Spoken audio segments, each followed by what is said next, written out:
আকবর, বাসায় আছো তো? বাসায় আছো? আছি আমি কে? এই তো আসো তো, কি ভালো স্যার, ভালো আছো তুমি? স্যার, স্যার, ভালো আছো? আরে আল্লাহ রে, স্যার। আমার দেখা হয়ে গেল।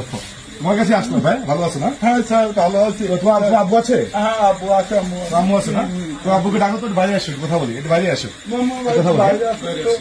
আসো একটু বাইরে আসো। তো সুন্দর আসেন, সামনে কাকে, সামনে আসে কাকা, ভালো আছেন না? আসেন, আপনার কাছে আসেন না? আপনি কি করেন কাকা, আপনি কি করেন? আমি কোনো কাম করতে পারি এখন তো কোনো কাজ করতে পারেন না আপনি, না? সংসার ঘর নিয়ে আসে। আচ্ছা, সংসারের ঘর চুরি করে চলে। সবকিছু ওই সংসারটা পুরো ভাই আকবর দেখাশোনা করে, তাই তো? সমস্ত সংসার দায় দায়িত্ব সব চলে যায়।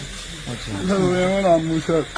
আচ্ছা, দেখছি আমাকে মেলা দেখতে পাচ্ছি, বয়স হয়ে সমস্যা নেই। গেছে, কিছু করতে অনেক বয়স হয়ে গেছে অবশ্যই। হ্যাঁ ওই যে আকবর আম্মু, হ্যাঁ আমাদের আকবর ভাই আম্মু, ওটা ওই যে সন্তান। তারপরে এখানে ওদের বসবাস। স্যার আমি আয় করি সেই টাকা দেয় আমাদের চালা ঠিক মতো আয় করতে হয় না। আপনি যে টাকা তুমি কি পচা ফলা কিনবে নাকি? আর না, স্যার। আমাকে বলবে, ঠিক না, আছে? না, আর কেমন আমি তো ভাই, তো আমাকে বলে ভাই, ঠিক আছে?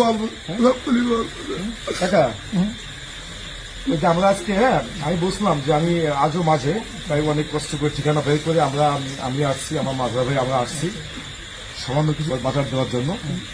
স্যার আমাদের বুঝলো স্যার, কিছু চাল ডাল যদি পারতেন